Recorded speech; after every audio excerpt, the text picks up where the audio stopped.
नमस्कार दोस्तों, स्वागत है आपका सच की आवाज में। जिस तरह से लोकसभा चुनाव से पहले और लोकसभा चुनाव के बाद लगातार हरियाणा की राजनीति में उथल पुथल मची हुई है। बहुत सारे नेता कांग्रेस को छोड़कर भारतीय जनता पार्टी ज्वाइन कर चुके हैं, तो कुछ नेता ऐसे भी है जो भाजपा को अलविदा कहकर कांग्रेस में आ गए हैं। आज हम उसी मुद्दे पर चर्चा करेंगे कि आखिरकार क्यों कांग्रेस को छोड़कर भाजपा में जा रहे नेता। और अभी आज ही किरण चौधरी ने कल कांग्रेस से इस्तीफा दिया था और आज भारतीय जनता पार्टी ज्वाइन की है अपनी बेटी श्रुति चौधरी के साथ। आखिरकार किरण चौधरी ने किस मंशा से कांग्रेस को छोड़ा है और किस मंशा से भाजपा को ज्वाइन किया है, उसके क्या फायदे होंगे और क्या नुकसान होंगे, भाजपा को क्या फायदा होगा और कांग्रेस को क्या नुकसान होंगे। आज हमारे साथ चर्चा के लिए है लोकल हरियाणा समाचार से गिरधर शर्मा जी। सबसे पहले तो गिरधर जी, आपका स्वागत है सच की आवाज में।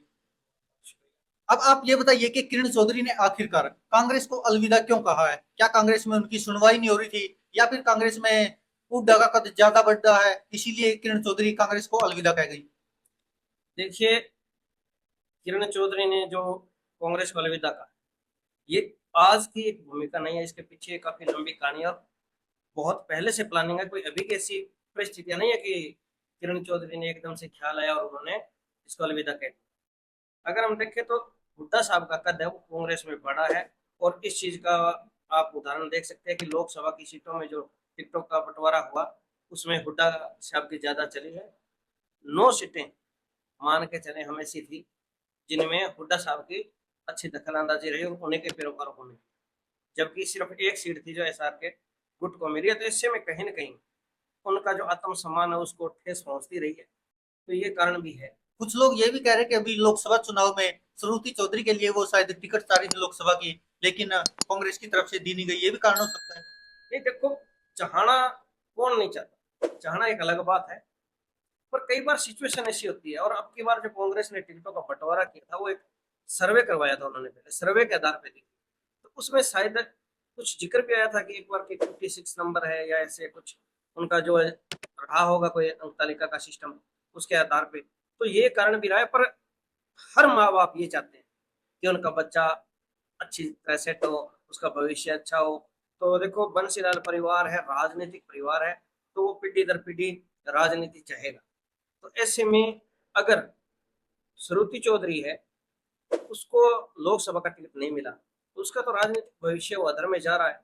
सरेआम दिख रहा है कि अगर विधानसभा में तो उनसे कांग्रेस उम्मीद नहीं रखेगी, क्योंकि टिकट एक ही देंगे तो किरण चौधरी को मिलेगी तो आसाम से। और दूसरा, अगर बंसीलाल परिवार में हम देखें, किरण चौधरी का जो दायरा है, जो पकड़ है, मजबूत है, तो वो सिर्फ तोसाम में है। तो अब वहां से अगर किरण चौधरी चुनाव लड़ते तो श्रुति चौधरी को मिलेगी कहां से? तो ये एक कारण रहा है इसमें, मिला जुला। तो आपको क्या लगता है कि जैसे किरण चौधरी कांग्रेस को छोड़कर भाजपा में गई है, तो इसमें कांग्रेस का कितना नुकसान होगा और भाजपा को इसका और तोसाम के अलावा भी कहाँ फायदा हो सकता है? देखिए, कांग्रेस को नुकसान होने की बात है जहां तक, वो मुझे नहीं लग रहा कि कोई इतना बड़ा नुकसान हो। पर एक चेहरा बड़ा है, चर्चा बड़ी है, और कई बार चर्चाओं का नुकसान होता है कि जी आप वो संभाल नहीं पाए, आपके अंतर कलह जो चल रहा है। तो ये अंतर कलह कहीं ना कहीं जब वोटर वोट डालने जाते हैं, तो कि जो आज ये लड़ रहे हैं, ऐसे में ये चीजें मायने रखती है। पर भाजपा को अगर देखा जाए तो कोई ज्यादा फायदा होने वाली बात नहीं है। दूसरा, मुझे नहीं लगता कि अगर देश में माहौल बनता है, प्रदेश में कल अगर बीजेपी अब कोशिश करती है वो अलग बात है। पर फिलहाल जो वोटिंग का जो रुझान आया लोकसभा की वोटिंग के दौरान, तो उसमें कांग्रेस बढ़त पे है। कांग्रेस को ज्यादा बड़ा नुकसान होने वाला इसमें नहीं, और भाजपा को कोई ज्यादा फायदा होने वाला नहीं है। तो आसाम की सीट है, वहां से सिर्फ 6 या 7 हजार से लगभग धर्मवीर जी ने बढ़त बनाई थी, कोई ज्यादा लंबी चौड़ी। तो आपको क्या लगता है कि अब भाजपा में किरण चौधरी गई है, उसके पीछे का कारण एक तो ये हो गया कि उनको खुद का भी और अपनी बेटी का भी राजनीतिक करियर खतरे में नजर आ रहा था। दूसरा, क्या वो राज्यसभा से सांसद बन सकती है भाजपा है, क्योंकि वो चाहेंगी कि शायद अगर उनकी बेटी विधायक बन जाए तो वो कम से कम राज्यसभा सांसद ही बन जाए। भाजपा पर जरूर करेगी, उम्मीद तो यही राजनीतिक गलियारों में चर्चा है। मगर एक चीज और भी है कि जिस और किसी का ध्यान नहीं जा रहा, हो सकता है कोई भाजपा बड़ा गेम खेलना चाहती हो किरण चौधरी के जरिए।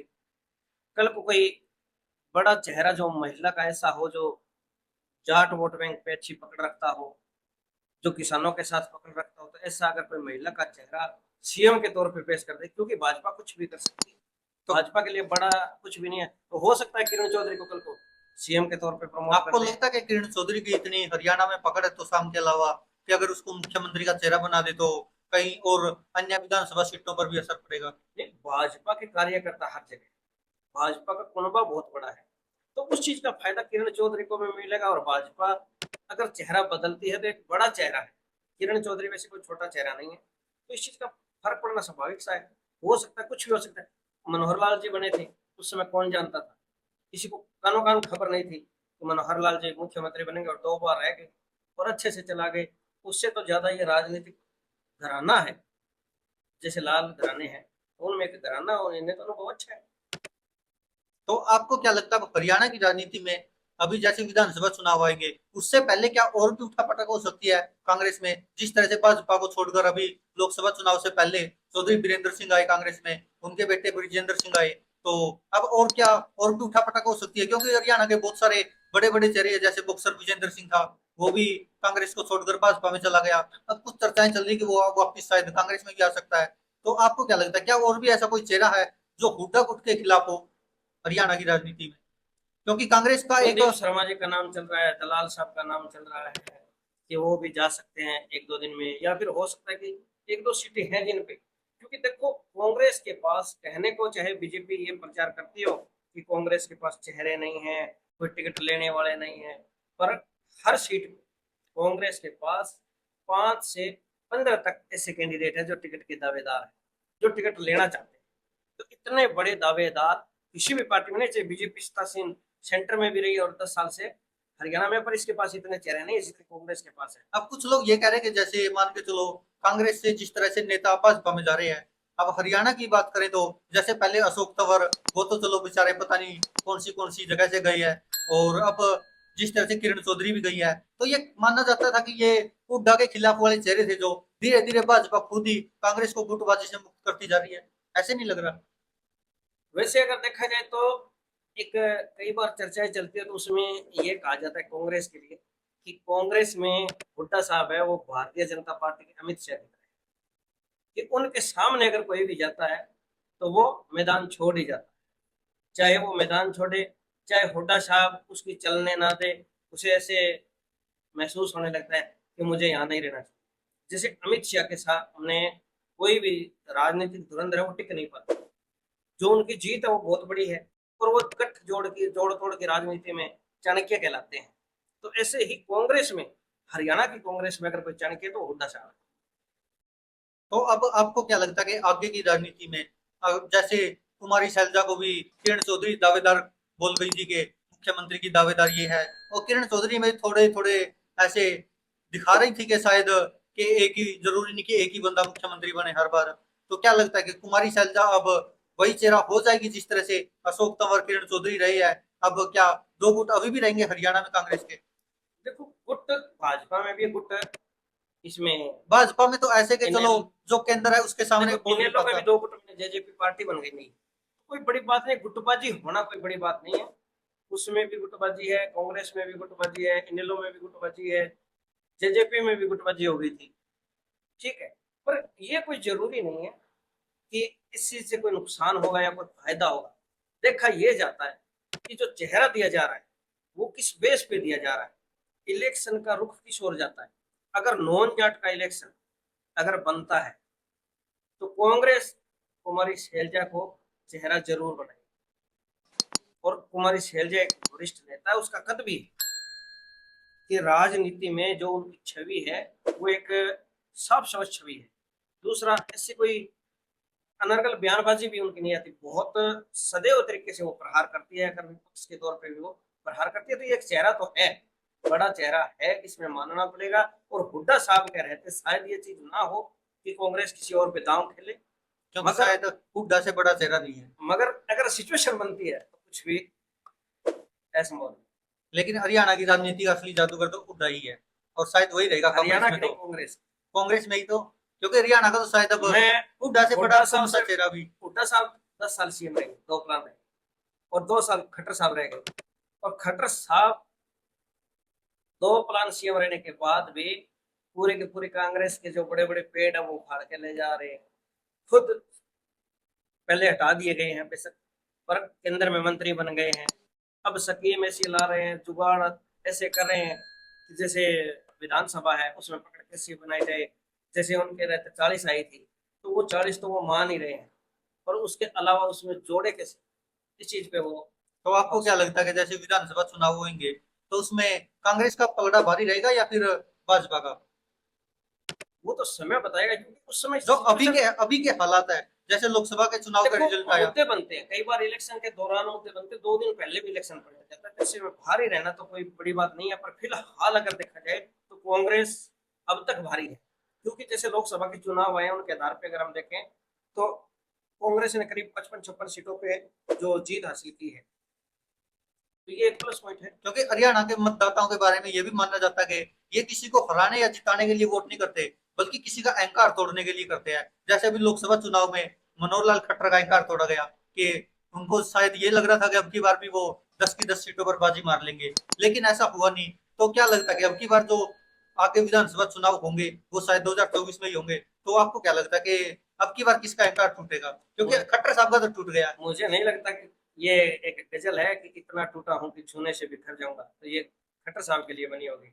वो इतने जल्दी टूटने वाले हैं नहीं, और वो टूटे भी नहीं है। उन्होंने जो अभी किया है, जैसे आज श्रुति चौधरी की, किरण चौधरी की जो ज्वाइनिंग है, वो एक बहुत बड़ा कदम है। इसके अलावा देखिए तो कई कांग्रेस के बड़े लीडर कतार में है भाजपा में जाने के लिए। वो तो वही होंगे ना जिनको शायद टिकट नहीं मिलती या जो कांग्रेस से चाह रहे वो इच्छाएं पूरी नहीं करती। इच्छा पूरी तो वहां भी नहीं होती। तो आपको क्या लगता है अब किरण चौधरी जैसे भाजपा में जाएगी तो उनका आगे भविष्य क्या होगा? ऐसे तो नहीं हो जाएगा जैसे दुष्यंत चौटाला गया था, उसका करियर लगभग अब खत्म ही हो गया शायद हरियाणा में, तो अब पता नहीं विधानसभा चुनाव भी जीत पाएगा कि नहीं। जैसे आई एनएलडी गई थी, उनका भी यही हाल हुआ, और कुलदीप बिश्नोई गए थे, उनका भी यही हाल हो गया शायद। अब तो क्या किरण चौधरी उसी लाइन में आएगी? वैसे अगर देखा जाए तो हरियाणा विकास पार्टी चौधरी बंसीलाल जी की हुआ करते थे, वो भाजपा के साथ शासन कर चुकी है। तो बंसीलाल परिवार भाजपा के साथ पहले काम कर चुका है, हालांकि उसमें तब अटल जी होते थे, मोदी के साथ काम नहीं किया इन्होंने, ठीक है। अमित शाह जी के साथ नहीं किया, मनोहर लाल खट्टर जी नहीं थे। हरियाणा का अगर बड़ा चेहरा उस समय होता था तो रामविलास शर्मा जी होते, ये एक बड़ा चेहरा, ठीक है, पर हुआ नहीं। तो ऐसे में कोई ज्यादा सामंजस्य बैठाने में दिक्कत नहीं आएगी।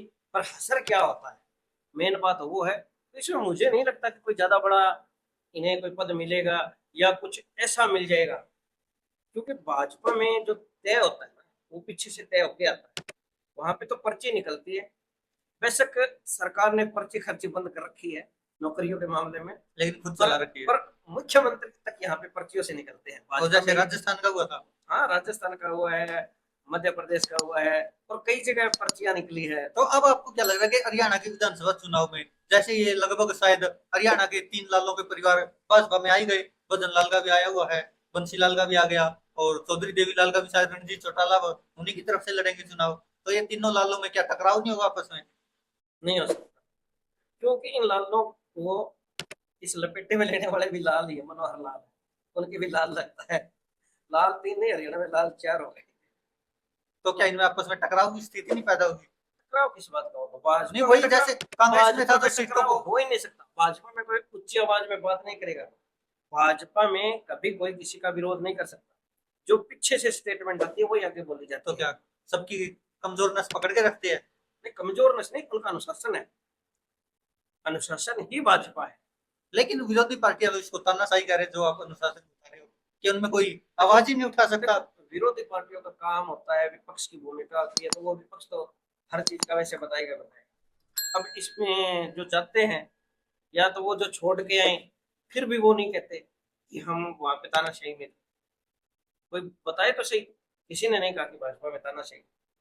लेकिन चौधरी बीरेंद्र सिंह ने तो शायद थोड़ा बहुत तो कहा था भाजपा के बारे में क्या कि था? जिस तरह से किसानों के मुद्दों पे हमने बात करने की कोशिश की, कोई सुनता नहीं है, ऐसे बयान आए थे चौधरी बीरेंद्र सिंह के। और एक बात ये जरूर थी चौधरी बीरेंद्र सिंह की, भाजपा में जाने के बाद भी वो कांग्रेस के खिलाफ नहीं बोले शायद कभी। क्या उनको पहले ही पता नहीं थी कि वापस कांग्रेस में भी आना पड़ सकता है? ये तो होता ही है। अभी भी मैं कह रहा हूँ, अगर कुमारी शैलजा अगर सीएम कैंडिडेट का कांग्रेस चेहरा बनाती है, तो किरण चौधरी विरोध नहीं करेगी। अभी 2 दिन पहले तो उनका समर्थन करके गए कि उनमें विजय तो उनमें गुण है। तो ऐसे में अगर सुरजेवाला का भी नाम कहीं ना कहीं आता है, कुछ आगे उनको पद मिलता है, या वो कहीं प्रचार प्रसार करने जाते हैं तो उनके बारे में तंज नहीं कसे जाएंगे। ये चीज तो होती है, पर ये सॉफ्ट कॉर्नर इस तरीके से नहीं होता कि पहले प्लानिंग के तहत होता है, ये एक दूसरे की जानकारी का फर्क। तो अब क्या लग रहा है कि अशोक तंवर जो भाजपा में गए थे वो वापस कांग्रेस में आ सकते हैं? क्योंकि हरियाणा के नीतीश कुमार तो वही पलटी मारते रहते हैं। हालांकि ये अलग बात है कि नीतीश कुमार के पास दम है, वो अपने दम पर सरकार बनाते हैं, खुद मुख्यमंत्री बनते हैं। अशोक तंवर के पास शायद वो जनाधार अशोक नहीं। तंवर इतना बड़ा चेहरा नहीं है राजनीति का। उन्हें इस तरीके से देखा जाए कि वो सीएम चेहरा हो, सीएम फेस तो हो वो या क्या कोई बड़ा मंत्री क्रिकेट चेहरा के हो। इम्पैक्ट प्लेयर की तरह है कि कोई और नहीं हो तो उसको फिट बिठा दे कहीं पे? नहीं नहीं, वो अपना एक अलग एजेंडा रखते हैं और उसी के तहत वो कहीं भी ज्वाइनिंग करते हैं तो वो करते हैं, और उसमें वो खड़े भी उतरते हैं। अब भी तो भाजपा उनको आके रख रही है, और हो सकता है कि राज्यसभा में उन पे दांव खेल ले भाजपा, राज्यसभा का दांव खेल सकती है भाजपा। जैसा उनकी जो हाजिरी है वो श्री सैनी साहब के दरबार में लगती दिखाई दे रही है, इससे अंदाजा हो रहा है कि कुछ हो सकता है। हाजिरी तो वो सबकी लगाते हैं, अभी तक कितनी पार्टियों की लगा ली।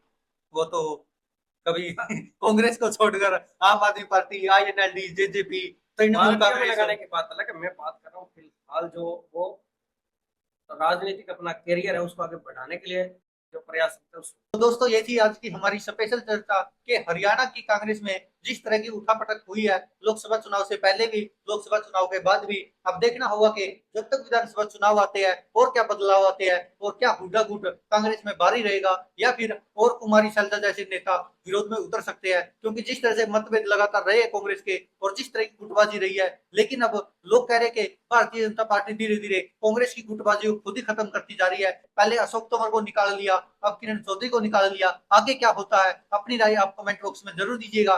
धन्यवाद दोस्तों, देखते रहिए सच की आवाज।